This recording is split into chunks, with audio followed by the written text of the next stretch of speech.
iman. Allahumma nas'aluka al-huda wat-tuqa wal-afafa wal-ghina. Allahumma 'allimna ma jahilna wa darwarna bima zalamna wahdina bima dalalna. Innaka al-hadi wal-muhtadi innur rahim. Assalamualaikum warahmatullahi wabarakatuh. Alhamdulillah, kita kembali memuji dan mengagungkan Allah Subhanahu wa taala dengan lisan kita dengan mengucapkan alhamdulillah. Yang dibenarkan oleh hati kita yaitu meyakini bahwa segala kebaikan yang kita rasakan. Alhamdulillah, di pagi ini kita dalam keadaan beriman. Di kebanyakan manusia yang kafir. Alhamdulillah, kita dalam keadaan di atas ketaatan, di atas kedalaman Islam. Di tengah banyaknya manusia yang belum mengetahui jalan kehidupannya. Alhamdulillah, kita dipilih oleh Allah dari manusia-manusia yang menjaga sholatnya di tengah banyaknya manusia yang lalai. Alhamdulillah, kita memuji dan mengagungkan Allah Subhanahu wa taala.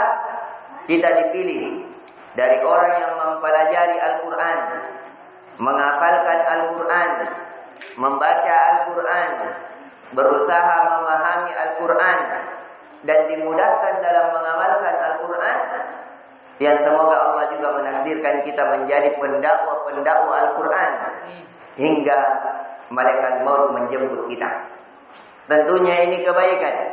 Sebagaimana yang dikabarkan oleh Nabi kita sallallahu alaihi wasallam, khairukum man ta'allama al-Qur'an wa 'allamahu.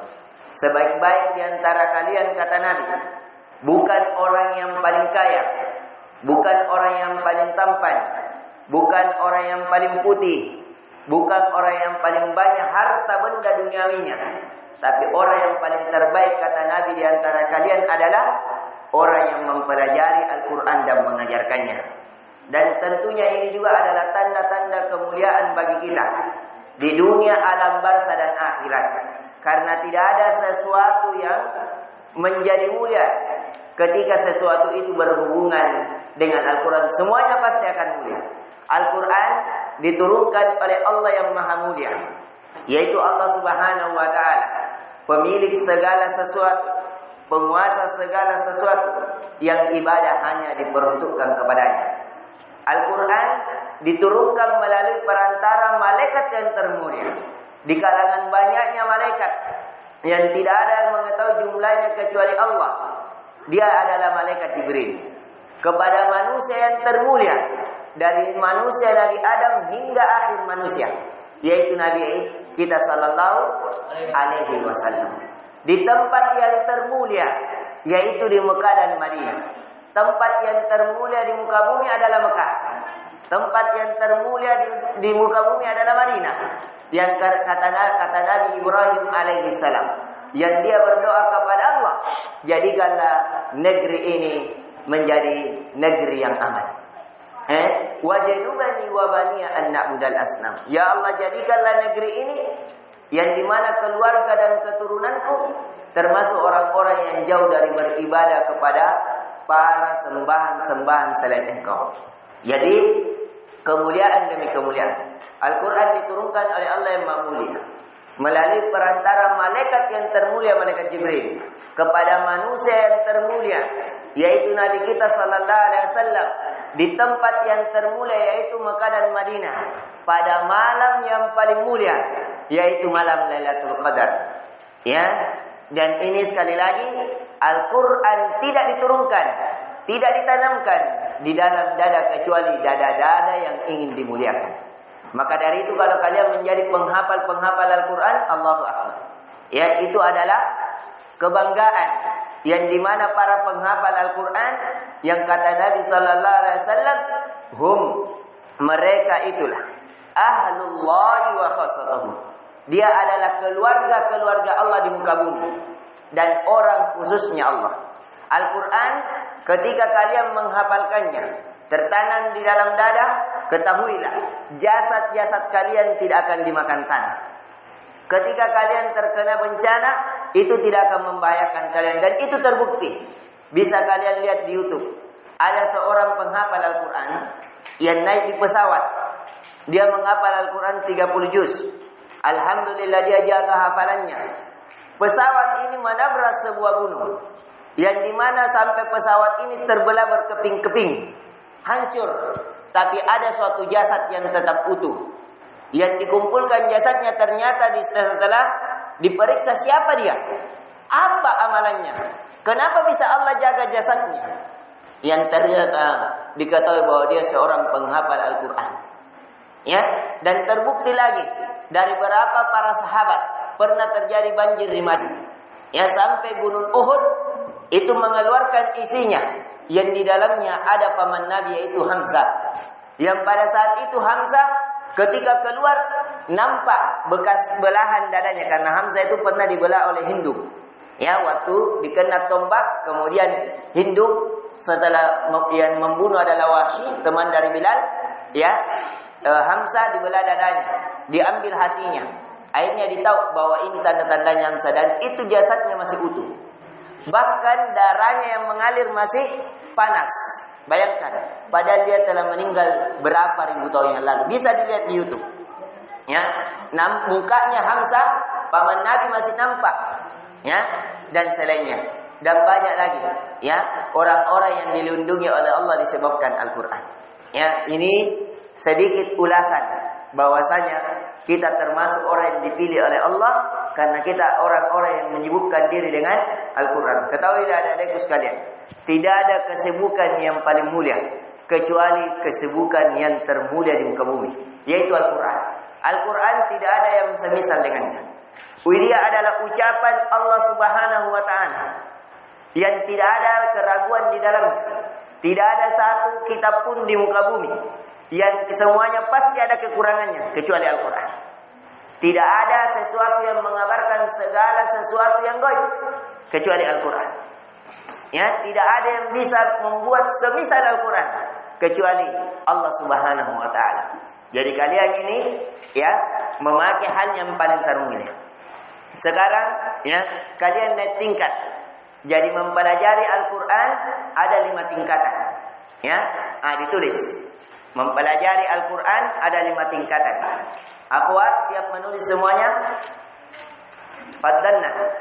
Mempelajari Al-Quran ada 5 tingkatan. Pertama, tingkatan pertama membacanya.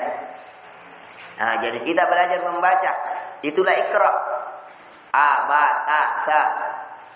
Ya, ini. Yang kedua, menghafal. Ya, membacanya. Yang kedua, menghafalkannya. Menghafalkannya. 1, membacanya. 2, menghafalkannya. 3, memahaminya. Ya, ada 5M. Ya, membacanya, menghafalkannya, memahaminya. Ya, memahaminya, mentadaburinya sama. Ya, memahami atau mentadabburkan sama. Memahaminya. Yang keempat, mengamalkannya. Yang keempat, mengamalkannya. Saya ulang, membacanya, menghafalkannya, memahaminya, mengamalkannya, mendakwakannya. Membacanya, ya, menghafalkannya, ya, memahaminya, mengamalkannya, mendakwakannya, dan mati di atasnya. Ya, mengamalkannya dan mati di atasnya. Tapi ini tetap 5. Ya, dan mati di atasnya. Artinya kalian amalkan 5 ini sampai malaikat maut menjemput. Ya, kalian ini masya Allah. Ya, membaca Al-Quran setiap hari kita membaca Al-Quran dalam salat. Alhamdulillah. Kita hafalkan, ada hafalan. Derajat surga kita, surga itu ada 100 tingkatan. Kata Ibnu Qayyim Al-Jauzi. Jadi nanti di surga kita seperti naik tangga lift. Di mana tingkat tertinggi yang kita mampu, disitulah sesuai dengan kadar hafalan kita. Ya, yang kata Nabi Sallallahu Alaihi Wasallam, irtaqi, ya, bima ma'aka minal Quran. Naiklah kamu sebagaimana yang kamu miliki dari Al-Quran.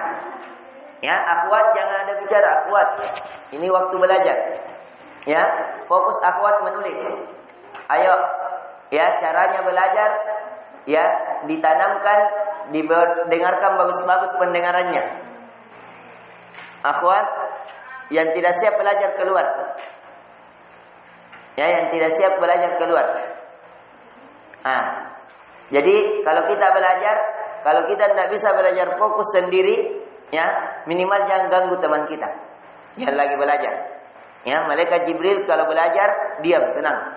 Ya, kami belajar bersama guru-guru kami seperti seandainya ada burung yang hinggap.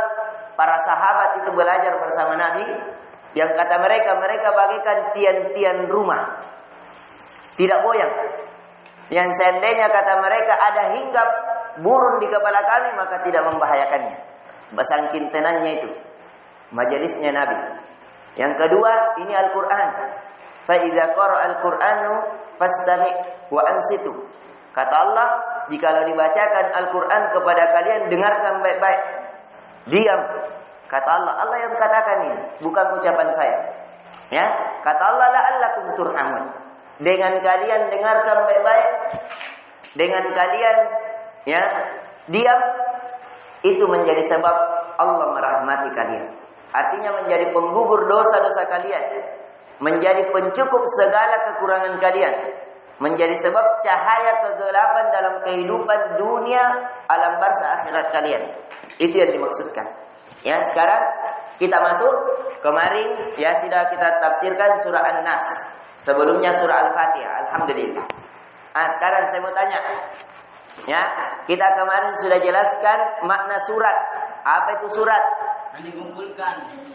Yaitu sesuatu yang dikumpulkan. Apa yang dikumpulkan? Ayat-ayat. Ini akhwat menulis cepat karena kemarin terlambat kita datang. Ya, jadi dikatakan surat artinya suatu kumpulan ayat. Ya, apa itu ayat? Ayat adalah tanda atau pembatas antara satu ayat dengan ayat yang lainnya. Sekarang ada berapa tanda di dalam Al-Quran? Ada berapa ayat di dalam Al-Quran? 30 juz. Terjadi perbedaan pendapat. Kenapa?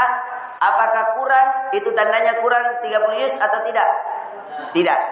Yang bedanya itu hanya tandanya. Makanya ada yang mengatakan 6.666, ada yang mengatakan 6.656 dan selainnya. Berbeda tandanya. Tandanya saja, tapi semuanya tetap masuk dalam 30 juz dari Al-Fatihah sampai An-Nas. Ya, maka dari itu di surah Al-Fatihah sudah kita jelaskan. Ya, sudah berbeda cara penandaannya, mana ayat 1, mana ayat 7. Ya, itu.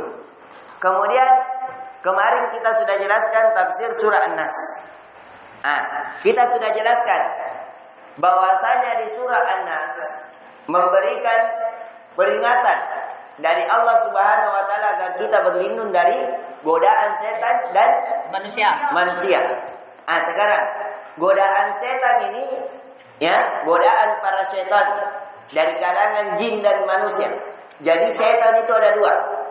Ada dari kalangan jin, ada dari kalangan manusia.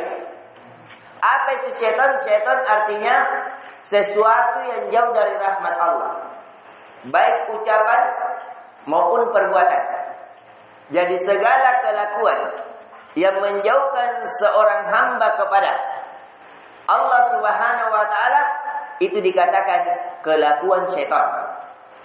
Kalau mau diperinci, setan itu ada berapa? Ada dua. Ada dari kalangan jin, ada dari kalangan manusia. Kalau dalam kalangan manusia parah, jelas. Ya. Kita lihat dia yang membahayakan kita, jelas. Kalau dari kalangan jin, kemarin kita sudah jelaskan. Kalangan jin ini, di setiap orang ada jinnya atau tidak? Ada. Jadi setiap manusia ada korinnya. Dalam hadis yang sahih. Ya. Sekarang, apakah Nabi ada jinnya juga? Ada. Tapi Tapi jinnya Nabi sudah masuk Islam. Apa fungsinya ini jin masuk di dalam tubuh kita? Apa tugasnya?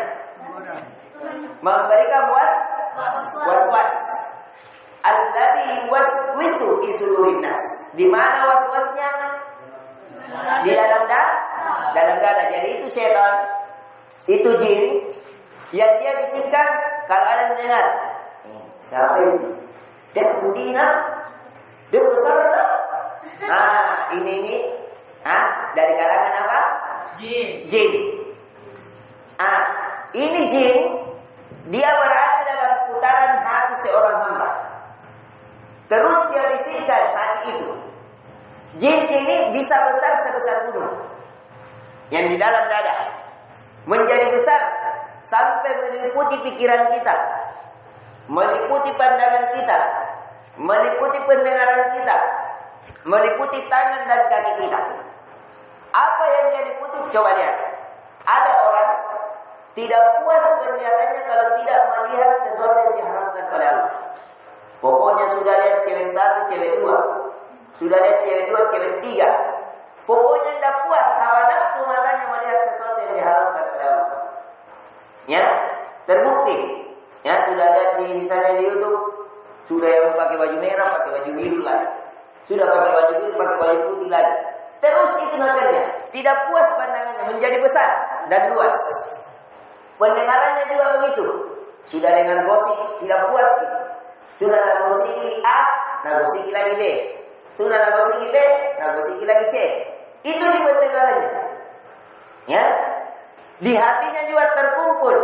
Sudah sakit hati di A, hasad lagi di B. Sudah hasad di B, di C. Orang beli kipas, dia tetap putar. Ya, orang beli AC dia kedinginan. Ya, orang beli televisi dia ribu-ribu. Dari gaya dia beli televisi. Nak cicil sih. KPR nih karena nak cicil sih. Kenapa kita? Ini kita akan pelajari di surah Al-Falaq tentang hasad. Ini di surah An-Nas yang membisikkan di dalam hati, pikiran, pandangan, pendengaran dan kaki kita, itu harus kita berlindung. Ya, kalau mau kita terhindar dari waswas setan, apa kuncinya? Berzikir. Maka dari itu kalau kita berzikir, setan itu, jin itu akan menjadi kecil. Yang kata Nabi, sampai hatta nisnatullah. Sampai jin itu seperti nyamuk saja. Ya, yang bisa dihindarkan begini, cukup digeser begini sedikit lagi. Makanya pernah Nabi, ada seorang yang naik keledai, tapi keledainya ini memberontak. Langsung dia mengatakan, celakalah engkau keledai. Kata Nabi, jangan kasih begitu keledaimu. Ya, itu setan yang mengendarainya, maka dia akan menjadi besar. Jin itu yang memasuki keledai akan menjadi besar sampai sebesar gunung. Tapi katakanlah Bismillah. Katakanlah Bismillah dengan nama Allah. Kenapa? Ya, dia akan menjadi kecil sebagaimana sampai sekecil nyamuk, sekecil lalat. Jadi begitu ya. Jadi kalau misalnya jalan dari asrama pergi di Pak Haji jam 10 malam, lewat di asrama Akhwat, ada info besar, tidak ada menyala lampu, masuk muncul dalam hati kita. Jika ada orang di belakangku, siapa yang bisikan itu? Setan. Dari kalangan apa? Jin. Kecuali ada di belakang Masruh, berarti setan dari kalangan manusia. Ya, siapa saja. Misalnya Nasruh, imam. Kalau melihat ini, ada Nasruh kau, berarti ini setan dari kalangan manusia. Tapi kalau tidak ada teman-teman tak, ya, tapi ada suara. Berarti itu setan dari kalangan jin. Caranya kalau mau dikasih kecil, mau dikalahkan, mau dihindarkan dari hati, pikiran, penglihatan, tindakan, dengan apa? Berzikir. Cukup ta'awudz. A'udzubillahi minasyaitonirrajim. Saya berlindung kepada Allah dari godaan setan yang terkutuk. Kalau kita sudah berlindung kepada Allah, ada yang bisa celakakan? Tidak. Ini ya, ini kaidah. Jadi sekali lagi kalau ada rasa takut di mana saja, mau di kampung, mau di kota, mau dalam keadaan sendiri, banyak orang, ya, mau diborongi atau mau singgel, dalam apa saja, mau dibakarkah, cukup berlindung kepada Allah selesai. Kalau bagus tawakal tak, insya Allah akan cukupkan dari sesuatu yang kita takuti. Dalam keadaan lapar, kita mau kenyang, memohon kepada Allah. Ya, bagus tawakal tak. Kata Allah Azza wa Jalla, "Wa may yatawakkal 'ala Allah fa huwa hasbuh." Siapa yang bertawakal kepada Allah sebenar-benarnya tawakal, maka Allah akan mencukupinya. Ya, dari segala keburukan yang dia takutkan dan memberikan segala kebaikan yang dia harapkan. Ya, ini adik-adikku sekalian. Sekarang kita masuk tafsir surat An-Nas. Ya, surah Al-Falaq. Fadal. Dibuka. Nah, di sini suratul Falaq. Apa artinya Al-Falaq? Al-Falaq ini banyak maknanya, ditulis. Makna-makna surah Al-Falaq. Dulu. Dibuat judul di tengahnya surat Al-Falaq. Kemarin kan sudah surah An-Nas. Nah, dibuat judul di tengahnya surah Al-Falaq. Nah, Al-Falaq. Tulis Al-Falaq _2. Jadi makna-makna Al-Falaq. Jadi saya sengaja jelaskan panjang lebar supaya memperluas wawasan kalian tanpa bercapek-capek. Ya, tadi malam yang jadikan juga saya terlambat, ya, qadarullah, sudah komat. Sudah saya bahkan tidak dengar lagi. Karena saya tidak bisa tidur, tidak tahu. Ya, berat sekali tidur. Sehingga saya meroja, tuliskan untuk pelatihan dai. Kurang lebih 3:30 baru saya tidur. Jadi sehingga itu tadi, qadarullah terlambat. Ya. Tapi memang saya tidak bisa tidur. Mungkin karena juga tadi malam sampai minum kopi. Akhwat sudah dimakan terang bulannya? Akhwat? Alhamdulillah. Habis ji? Enggak. Ya. Nah, bawa ke ikhwannya kalau dah habis ji. Oh iya, habiskan. Fadol. Banyak sekali memang. Kemarin tadi malam mohon maaf lama. Karena memang kita beli banyak, ada 30 bungkus. Ya, kita berikan juga Pak Direktur, Pak Kiai, istrinya, ya, supaya semua dapat. Nah, ini lagi, alhamdulillah Ustaz Laude sudah potong ayamnya. Kita mau bakar-bakar ayam sudah belajar. Ya, jadi nanti di lautnya kasih ayam bakar. Masya Allah, kita potong 3 ekor. Ya, ada kita beli tadi malam 5 ekor. Alhamdulillah, ya. Untuk 2 ekornya lebihnya untuk masak kari ketika buka puasa besok. Nah, ini nikmat ya. Allah berikan mudahkan kepada kita. Nah, sekarang perhatikan. Pertama, Al-Falaq. Ya, Al-Falaq _2 subuh. Jadi, Al-Falaq ini artinya subuh. Koma. Satu makna ini ya. Artinya makna surah Al-Falaq artinya salat, artinya subuh. Jadi perhatikan di sini, kul, katakan ya Muhammad, a'udzu, berlindunglah engkau ya Muhammad, aku berlindung bi rabbil falaq. Bi rabb dengan rabb. Kemarin kita sudah jelaskan apa itu rabb. Kemarin kita sudah jelaskan tauhid rububiyah. Tauhid artinya rububiyah. Allah yang menciptakan, Allah yang mengatur, Allah yang memiliki, Allah yang menguasai. Ya, artinya kita berlindung kepada Allah yang menciptakan, yang mengatur, yang menguasai, yang memiliki. Kalau kita yakini ini 4, Allah yang mengatur, jangan takut. Sesuatu itu tidak akan menimpa kita. Kenapa? Allah yang mengatur kita. Allah yang ciptakan, jangan takut.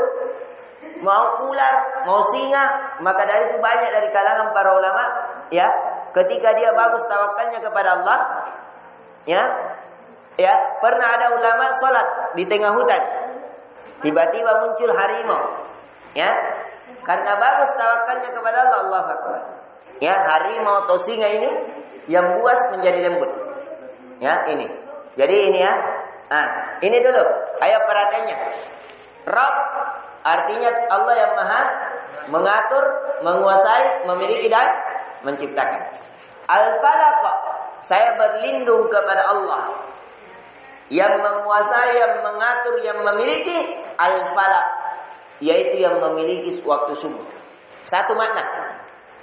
Falak, makna dari Ibnu Abbas artinya as-subuh. Koma, yang kedua, makna al-falak. Ya, yang pertama tadi as-subuh.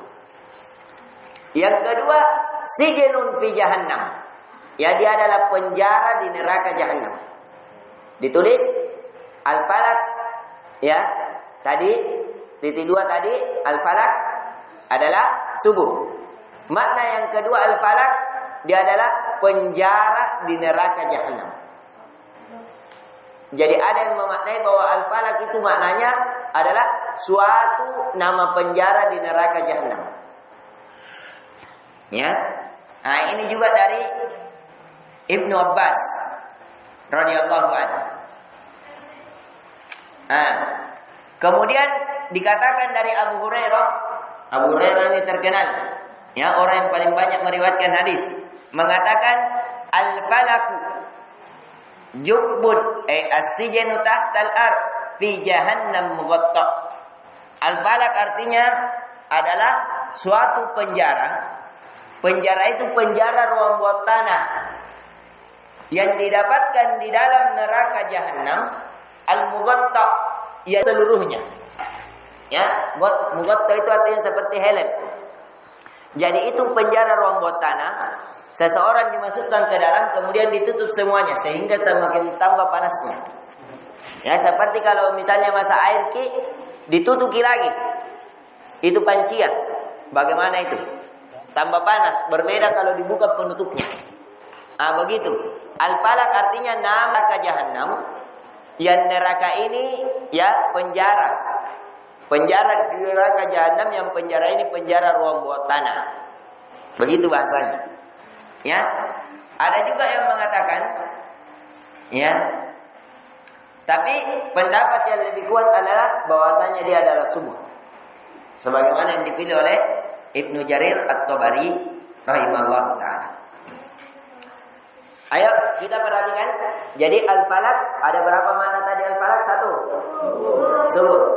Yang kedua, dia adalah penjara di neraka jahannam. Artinya Allah mengajarkan kepada Muhammad, "Qul," katakan ya Muhammad, "A'udzu," saya berlindung, bi rabbil falaq, kepada Allah pemilik penguasa yang menguasai neraka, penjara di neraka jahannam, agar saya dilindungi dari itu.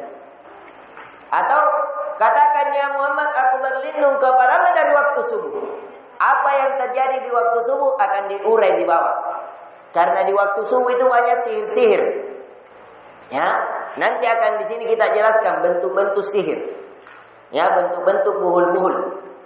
Ya, jadi Nabi bahkan pernah disihir. Ya, nanti kita akan jelaskan pas di pertemuan ini. Perhatikan, min syarri ma khalaq, dari kejahatan seluruh makhluknya. Jadi Nabi diperintahkan oleh Allah, Faiz, berlindung dari kejahatan di waktu subuh secara khusus. Jadi secara khusus Nabi diperintahkan berlindung dari kejahatan di subuh hari. Secara umum min syarri ma khalaq, dan dari kejahatan seluruh makhluknya. Ya, jadi Nabi perhatikan. Nabi diperintahkan berlindung kepada Allah dari kejahatan di waktu subuh secara khusus dan dari kejahatan seluruh makhluknya secara umum. Ya, bisa dipahami? Nah, kemudian kata Allah Subhanahu wa taala, wa min syarri ghasikin idza waqab, dan dari kejahatan ghasikin idza waqab, kejahatan malam ketika telah datang. Waktunya artinya di waktu maghrib. Ditulis. Ya, ditulis. Ya, faedah setelahnya yang ketiga ya. Nah, di antara sunnah, tulis di antara sunnah Nabi sallallahu alaihi wasallam, di antara sunnah Nabi sallallahu alaihi wasallam yang diperintahkan oleh Allah Subhanahu wa taala. Kenapa dia kertas selembar? Capek kita, cari di buku tak, ambil buku tak. Di buku, jangan di kertas selembar. Jaga bukunya ya, jaga bukunya. Ya, saya belajar dari 7 tahun yang lalu, buku saya masih ada sampai sekarang. Terjaga. Di rumah itu terak kayak perpustakaan. Ya, alhamdulillah. Jaga. Saya lebih mau hilang uangku daripada buku. Ya, makanya saya tidak pernah pinjamkan itu buku. Ya, karena itu buku itu perhiasan kita. Kalau mereka para pengejar dunia menjaga emas dan peraknya, ya, dia belikan berangkas, dia simpan di bank. Kita juga, seorang penuntut ilmu itu berangkasnya itu adalah bukunya, hartanya adalah ilmunya. Ya, itu dijaga. Saya alhamdulillah mulai pertama kali belajar buku tamhidi saya, ya, masih ada semuanya. Mustawa awal masih ada di rumah, terjaga semuanya. Ya, cuma qadarullah pernah di Medan ada saya simpan di masjid, ya dipinjam, dititip. Qadarullah dia tidak jaga, sehingga sebagian hilang. Itu pun saya menyesal sampai sekarang. Ya, dia pinjam tidak dikembalikan dengan baik. Makanya setelah sekarang tidak mau saya pinjam. Ya, ini ya. Ayo, jangan menggambar. Hafali. Perhatikan. Min syarri ghasiqin idza waqab. Dan dari kejahatan ketika malam telah tiba. Di antara sunnah Nabi sallallahu alaihi wasallam yang diperintahkan oleh Allah Subhanahu wa taala agar seorang hamba. Akhwat menulis jaket. Nanti ada periksaannya di hari Sabtu, kita memeriksa. Ya, semuanya. Yang tidak lengkap catatannya ditambah setengah juz. Disuruh lengkapi catatannya kemudian ditambah setengah juz. Ya, agar seorang hamba ya berlindung kepada Allah. Berlindung kepada Allah di waktu subuh dan sore hari. Di waktu subuh dan sore hari. Khususnya mau masuk maghrib ya. Makanya itu orang tua kita kalau mau masuk maghrib disuruh masuk di rumah. Disuruh tutup jendela. Disuruh tutup air. Disuruh tutup pintu. Kita dilarang keluar. Kenapa? Karena memang banyak keburukan ketika memasuki waktu maghrib. Ini dalilnya. Allah memerintahkan kita berlindung kaum Muhammad dari kejahatan. Ghasiqin idza waqab, ketika malam telah tiba. Awal malam di mana? Di waktu maghrib. Di waktu maghrib. Jadi memang betul orang tua kita. Ya, ini juga akhwat. Tadi malam lagi ada yang keluar. Ya, keluar naik motor. Itu diusahakan tidak ada. Kalau ada yang mau beli obat, dikabarkan. Mulai dari tadi malam kita sudah koordinasi sama Ustaz Yasir, tidak ada perizinan bagi akhwat keluar, siapapun itu. Semua kebutuhan dapur kabarkan ke ikhwannya. Ada Ustaz Laude, ada Ustaz Jamil, ada Ustaz Baik, ada saya di situ yang bisa keluar. Ya, lebih banyak bahayanya. Saya saja keluar tadi malam sama Ustaz Laude itu barang. Ternyata kita keluar baru ini Mbak Daisha, gelap sekali. Di sini saja sampai lapangan terang. Setelah itu gelap. Ya, seperti utang-utang betul.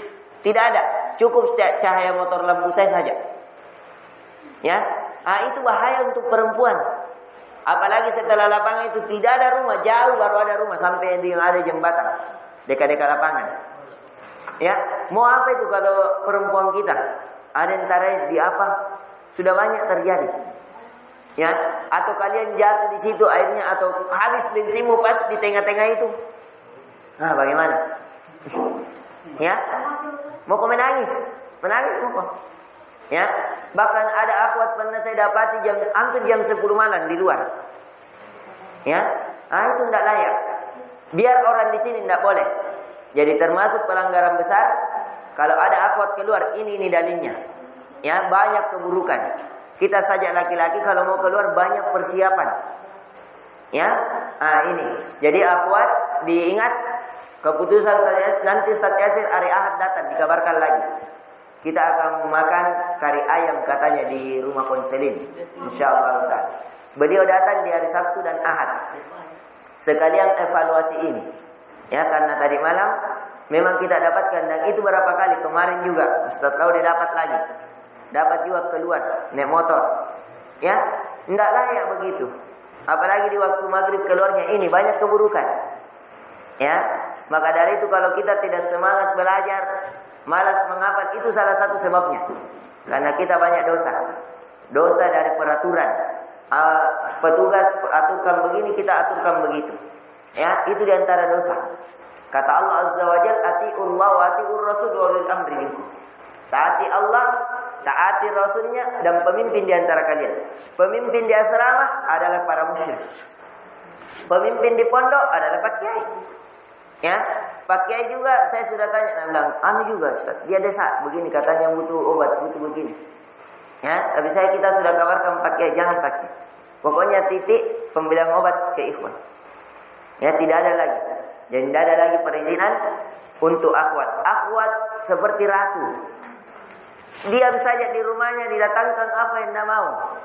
Ya, tidak usah capek-capek. Mau jadi kayak laki-laki. Tugasnya semua itu angka air. Ya, angka air galon. Masa banyaknya laki-laki mau akhwat. Di mana itu hati nuraninya ikhwah? Angka air galon, ya, pergi angka bahan-bahan pasar, ndak usah. Pokoknya temani ibu dapur belanja, selesai. Ya, yang angkat naik motor kasih ikhwan.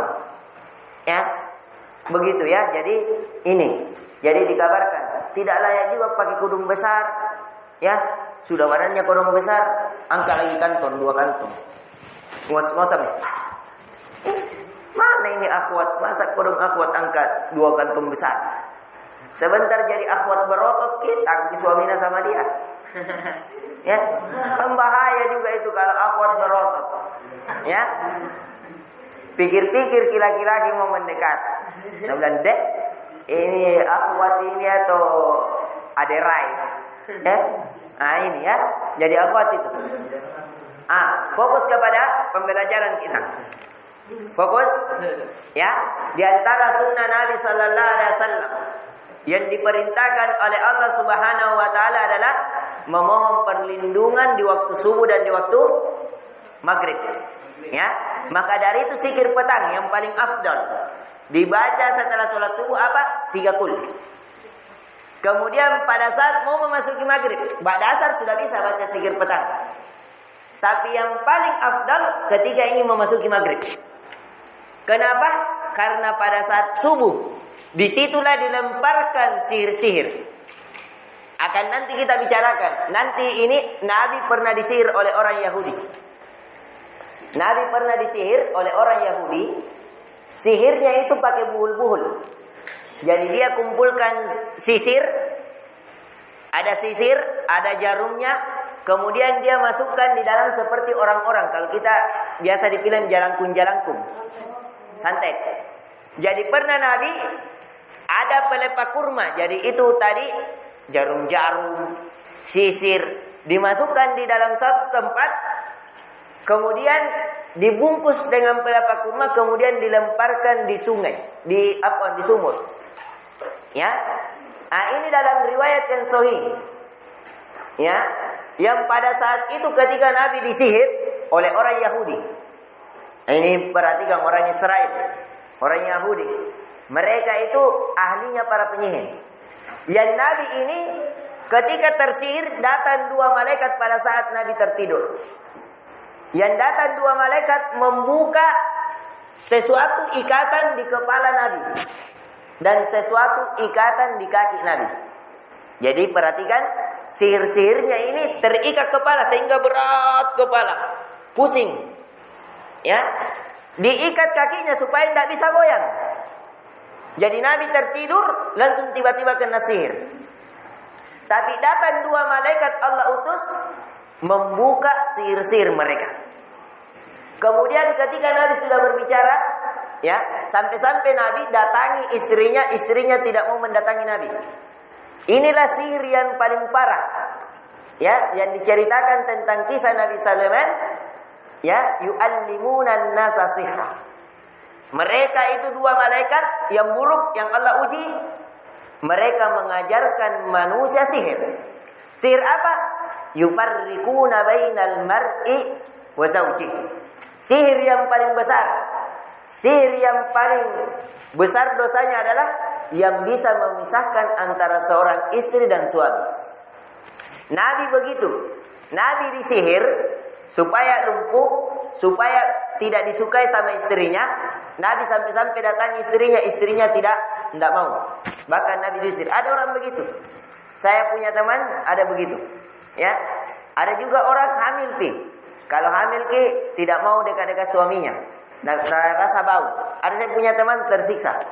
Sudah 4 bulan ketika istrinya hamil, ya, itu bau suaminya dia tidak mau bau. Kalau ada suaminya di rumah, disuruh keluar dulu, muka muntah. Bayangkan, ya, ada begitu. Ini juga Nabi begitu. Jadi sihir itu ada. Pelajaran pertama sihir itu ada. Sihir dilemparkan waktu kapan? Pada waktu subuh dan waktu maghrib. Dengan cara apa? Ada ini. Dengan cara ditiup ada. Nanti akan kita jelaskan. Ini. Ya. Kata Allah Azza wa Jalla, "Wa min syarrin naffatsati fil 'uqad." Dan dari keburukan an-naffats, orang-orang yang meniup. Ditiup. Ada ditiup pakai air. Ada ditiup pakai dupa. Ada ditiup nambil ki foto tak misalnya. Makanya ini akhwat hati-hati jangan suka foto-foto. Ya. Makanya salah satu kenapa tidak diperbolehkan secara meluas itu foto, karena foto itu bisa menimbulkan sihir. Misalnya itu foto tak nambil ki. Baru nak bawa ke tukang sihir. Nah tusuk-tusuk foto tak sakit di badan tak bisa. Ya. Itu makanya foto. Saya punya Facebook tidak ada fotonya. Saya punya ceramah ini tidak ada fotonya, tidak ada gambarku. Ini ceramah semuanya hanya suara. Selebihnya gambar-gambar yang berhubungan dengan ceramah kita. Ya, misalnya Sirah Nabawiyah, orang yang dalam perjalanan musafir. Ya, misalnya tentang rumah Nabi, gambar rumahnya Nabi. Misalnya tentang surga, gambaran istana-istana. Bisa dilihat di YouTube saya. Ya, ini. Jadi adik-adikku sekalian diperhatikan. Ditulis faedahnya. Bahwasanya tulis. Bahwasanya faedah setelahnya. Faedah setelahnya. Bahwasanya sihir itu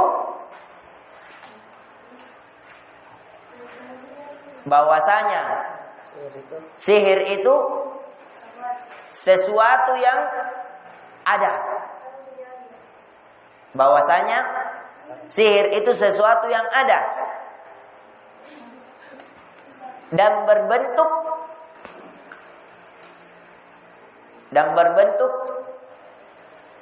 berupa tiupan-tiupan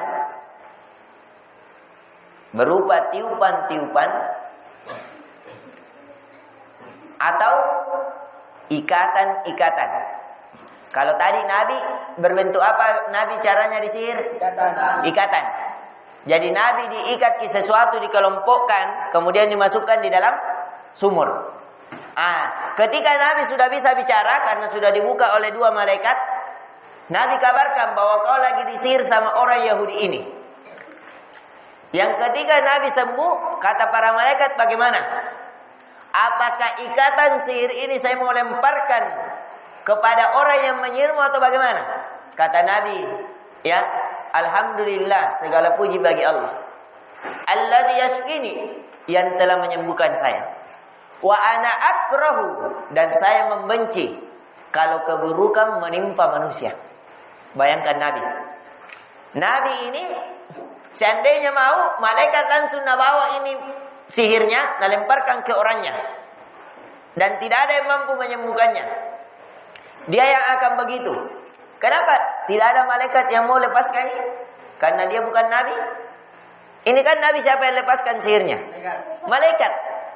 Nah, kira-kira mereka mau siapa, malaikat siapa mau datangi? Ya, ada yang datangi kalau malaikat maut. Ya, ini mereka. Ya, mereka. Akhirnya Nabi mengatakan tidak. Ya, segala puji bagi Allah yang telah menyembuhkanku, dan saya membenci kalau keburukan menimpa manusia. Allahu Akbar. Nabi balas keburukan dengan kebaikan. Ini adalah akhlak yang tertinggi, adik-adikku sekalian. Jadi kalau ada orang bilang-bilangi ki, sabar ki. Doakan. Semoga Allah beri hidayah. Ya. Kalau ada yang sakiti ki, ya, doa orang yang tersakiti mustajab. Doakan. Ya. Misalnya ada orang tipu wanta. Ya, doakan. Ya Allah, semoga kaya jadi dia. Ya, itu yang termulia. Karena orang yang tertimpa musibah ada 3. Pertama, orang yang membenci Allah, ini yang dimurkai, haram. Tertimpa musibah, misalnya dicuri ke wana. Nah, salahkan ya Allah, Allah kenapa kau kasih begini kak? Gara-gara kau ini ya Allah. Anda mau masuk sholat. Nah, ini tercela. Ya, karena kau yang takdirkan. Nah, ini tercela. Yang kedua adalah orang yang bersabar. Dan yang ketiga adalah orang yang bersyukur. Ya, ini yang tingkatan tertinggi. Ya, ini. Ayo sedikit lagi. Ayo diperhatikan. Jadi, ya, sihir-sihir ini ada 2. Yang pertama dengan apa tadi? Tiupan. Dengan tiupan. Yang kedua, ikatan-ikatan. Ya. Maka itu benar. Ya, diantara ya, pernah Nabi datang malaikat Jibril alaihi salam kepadanya. Kata malaikat Jibril, bismillahi arqika min kulli da'in yu'dhika wa min syarri kulli hasidin wa ainin Allahu yashfika. Dengan nama Allah, kata Jibril, yang menyembuhkanmu, saya meruqyahmu dari segala penyakit ya yang menyakitimu, dan dari segala sesuatu yang menghasatimu, baik secara pandangan, dan semoga dialah Allah yang berhak menyembuhkanmu, dan Allah lah penyembuhmu. Ya, jadi ini. Kemudian diperhatikan, ya, sekali lagi, sihir ada atau tidak ada? Ada. Apa dalilnya? Kisahnya Nabi Sulaiman. Apa dalilnya? Kisahnya Nabi disihir. Siapa yang sihir ke Nabi? Yahudi. Orang Yahudi. Ya. Kemudian ya, tafsir yang dalam riwayat bahwa ikatan-ikatan ini Nabi disimpan, ya, ini fi bi'ri Zarwan, di sumur Zarwan. Sumur Zarwan itu di sumurnya di dekat Madinah. Jadi Nabi terkena sihir nanti di Madinah. Karena orang Yahudi yang banyak di mana? Di Madinah. Sekarang pertanyaannya, kenapa Nabi disihir? Akhwat, ya, jangan kita bicara, nak. Tidak boleh. Ya, itu diantara keburukan adab. Ya, ini Al-Quran. Al-Quran yang kita tafsir. Kalau kalian tidak mau dengar ustaz, minimal Al-Quran. Agungkan Al-Quran. Ya, Imam Malik, guru Imam Syafi'i, kalau ada dalam majelisnya bicara juga begitu, disuruh keluar. Ya, apa kata Imam Malik? Kamu termasuk orang yang dikeraskan hatinya oleh Allah. Keluar. Ya, ini. Kalau dengan Al-Quran saja hati kita tidak lembut, dengan apa lagi? Ya, ini. Jadi ini adik-adikku sekalian, ya, agungkan Al-Quran. Ini diperhatikan, ya. Saya ulangi sekali lagi. Ya, ini hilang kita punya, ya, kejiwaan. Kalau ada sesuatu yang memalingkan kita. Jadi akhwat, sekali lagi yang mau bicara keluar. Ya, yang mau bicara keluar saja. Kemudian Sekali lagi saya ulangi ya, bahwasanya Nabi disihir oleh orang Yahudi. Dengan apa Nabi disihir? Dengan ikatan. Ikatan ini disimpan di mana? Hah? Di kepala dan kakinya, tapi ditanam di mana? Di sumur. Ya, sumurnya namanya apa? Zarwan. Tulis sumur Zarwan. Ya, disimpan di sumur Zarwan.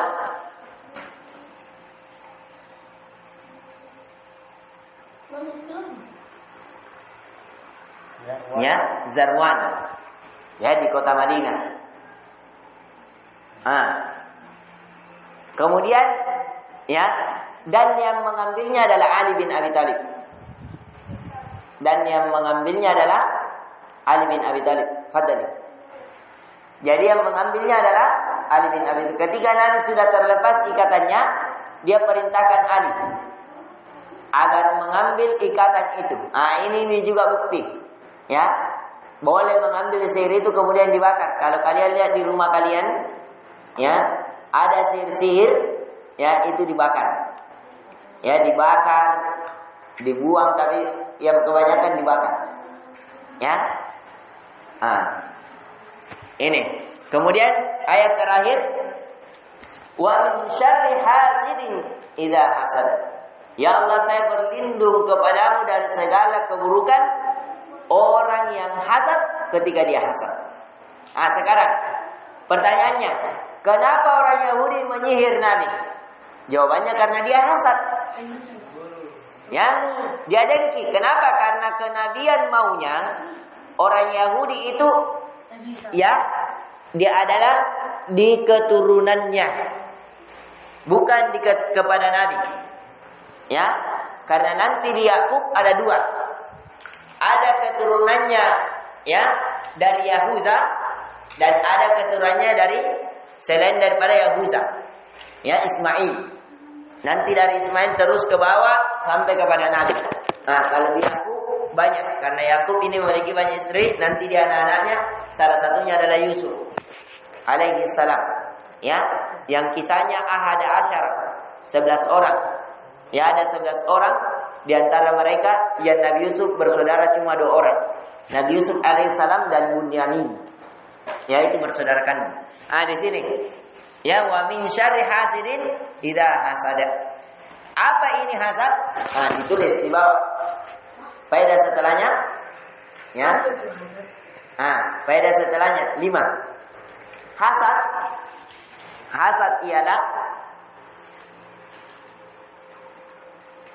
Hasad ialah seseorang menginginkan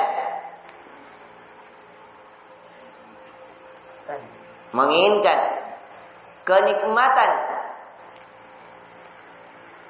yang menimpa orang lain. Seseorang yang menginginkan kenikmatan orang lain terangkat darinya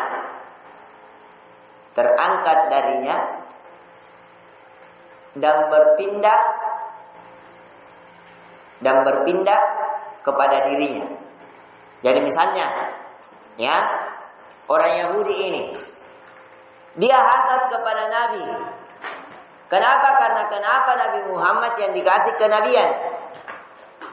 Maunya dia yang dikasih kenabian. Jadi maunya dia Nabi tidak dipilih sebagai Nabi dan dirinya yang dipilih sebagai Nabi. Kalau sekarang misalnya akhwat, ya, ada yang dikasih hadiah kudung. Kenapa dia jadi dapat kudung, saya tidak. Maunya ini, ya, kenapa dia juara, saya tidak. Maunya dia yang juara, orang tidak juara. Ya, kalau laki-laki banyak misalnya mobil, ya, ada orang beli mobil, ya, maunya itu mobil dia yang beli, orang tidak dapat mobil. Atau jabatan, ya, misalnya ada orang dipilih menjadi ketua pondok, temannya dia hasad, kenapa dia, sebenarnya saya lebih layak, saya lebih pantas. Akhirnya dia maunya dia yang dipilih menjadi ketua pondok, bukan dia. Nah, itu dia. Kalau di sini misalnya Abdullah kasih misalnya kue kayak sari. Datangi patit. Dulu ya. Ngapa na asari inu kasih? Dia hasad. Maunya itu kue, dia yang dapat. Dan asari tidak dapat kue. Nah, itu maksudnya. Ya, jadi ini pelajaran yang kita bisa pelajari, kita perhatikan. Ayo. Diperhatikan meroja sedikit. Ya, saya ulang. Al-Falaq, suratul Falaq. Surah. Apa makna surah? Surat. Yang dikumpulkan daripada berapa? Ayat. Apa itu ayat? Tanda apa? Pembatas antara satu ayat dengan ayat lain. Sekarang Al-Falaq, apa makna Falaq? Pendapat pertama makna Al-Falaq.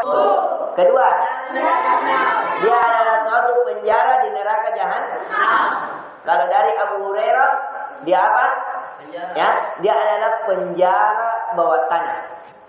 Jadi ada penjara saja, bisa di luar kayak penjara nampak, ada penjara ruang bawah tanah, lebih parah lagi. Artinya supaya lebih merasakan panasnya. Sekarang, kalau kita bakar api di atas sini, yang mana lebih panas kalau kita gali dulu, baru kasih masuk api, baru kasih masuk orang, atau bakar di luar begini? Dikasih masuk kayak misalnya ini. Ku bakar ini kamar. Ku buka pintu, yang mana lebih panas rasanya? Pintu terbuka atau ketika ku kasih masuk baru ku tutup lagi pintuan? Begitu ceritanya membuat tanah. Artinya ini ya lebih dalam lagi. Muhammad berlindung kau kepada Allah. Dari apa? Dari keburukan neraka yang Allah telah ciptakan, yaitu penjara bawah tanah yang dipersiapkan oleh orang-orang kafir dan orang munafik. Fid darkil asfali minan nar. Ya, yaitu adalah paling bawahnya orang munafik itu akan diletakkan oleh Allah di paling bawah neraka jahanam. Paling bawah apa itu? Itu tadi. Aspalnya paling bawahnya. Ya. Nah, itu juga aspal mungkin bahasa Arab namanya. Ya, sesuatu yang diinjak, sesuatu yang di bawah namanya aspal. Ya. Nah, kemudian ini makna al-falaq. Ya. Min syarri ma khalaq, dari kejahatan seluruh makhluknya. Nah, ini secara umum. Tadi secara khusus. Wa min syarri ghasiqin idza waqab, dan dari kejahatan ketika malam telah tiba. Malam apa yang dimaksud di sini? Waktu apa? Waktu maghrib. Ya, waktu maghrib. Ya, sama subuh. Di sini menunjukkan kita dianjurkan apa? Berzikir, membaca 3 qul di setiap pagi dan sore. Setiap pada selesai sholat subuh dan sebelum sholat maghrib. Zikir petang yang sudah kita ajarkan. Baca di situ. Ya, semakin dekat maghrib sudah mulai gelap. Banyak itu anjing menggonggong. Tadi malam banyak sekali. Itu juga yang membuat saya banyak ini. Ya, banyak berpikir. Cara menggonggongnya anjing tadi malam itu banyak. Bisa jadi melihat hal-hal yang kurang bagus. Jadi kalau ada anjing menggonggong seperti serigala, itu pertanda bahwa dia melihat sesuatu. Kalau anjing menggonggong dengan banyak, itu cuma orang yang dia lihat, pencuri atau. Tapi kalau dia begitu, itu melihat sesuatu yang kurang bagus. Ya, sama dengan himar, bisa menjadi tanda. Kalau kambing, tandanya gelisah. Buktinya pernah Nabi Sallallahu Alaihi Wasallam lewat suatu kuburan. Ya, ada kambing yang diikatkan di atas nisan. Akhirnya kambing itu memberontak. Karena ternyata di bawah ini orang yang disiksa. Yang kata Nabi, dia tidak disiksa dari sesuatu yang besar. Apa dia disiksa? Dia kalau kencing tidak cebok baik. Ya, kalau kencing pokoknya dadat teki. Dadat asam. Pokoknya lalap sedikit. Sudah tekan. Ini hati-hati. Ya, salah satu terpercik di pahanya, terpercik di betisnya, tidak nak cuci. Ya, ini salah satu siksaan yang paling banyak orang disiksa di dalam kuburnya. Kenapa? Karena kalau kencing tidak membersihkan dengan baik. Ya, ini. Kemudian wa min syarri nafatsati fil uqad, dan dari keburukan, dari tiupan-tiupan dan ikatan-ikatan. Ini dari bentuk apa ini? Bentuk-bentuk sihir. Ya, dari bentuk-bentuk sihir. Bahwasanya sihir ada dengan ditiup-tiup dan ada dengan ikatan. Kalau Nabi disihir oleh orang Yahudi dengan apa? Ikatan. Ikatan ini di mana disimpan? Di sumur. Sumur apa namanya? Zarwan. Ya. Ikatan ini dibungkus dengan pelepah kurma. Ada sisirnya di dalam. Ya, salah satu sisir itu menjadi pencabik di kepalanya. Kalau kita lihat jalangkung paku, toh? Jalangkung paku, jarum. Kalau ini Nabi sisir. Ya, sisir. Digaruk betul. Ya. Seperti kisahnya apa? Suster ngesot. Ya, kalau suster ngesot apa ya? Tidak, yang di belakang. Yang ditodok ke belakang. Sendal bolong. Sendal bolong katanya. Ya, kalau vampirnya Cina yang jelas dikasih uang berhenti nih. Iya. Ya. Kan? Dikasih gitu uang kuning ya. Uang paling mahal. Ini. Wa min syarri hasidin idza hasad. Dan dari keburukan orang-orang yang hasad ketika dia hasad. Apa itu hasad? Iri dengki. Kenapa iri dengki? Iri dengki. Apa itu hasad? Maknanya hasad apa? Seseorang ingin kenikmatan orang lain terangkat dan berpindah kepada dirinya. Ini ya. Ini yang bisa kita berikan. Kita istirahat sedikit baru kita lanjut. Subhanakallah wa bihamdik. Asyhadu an la ilaha illa anta astaghfiruka wa atubu ilaik. Assalamualaikum warahmatullahi wabarakatuh. Istirahat 10 menit ya.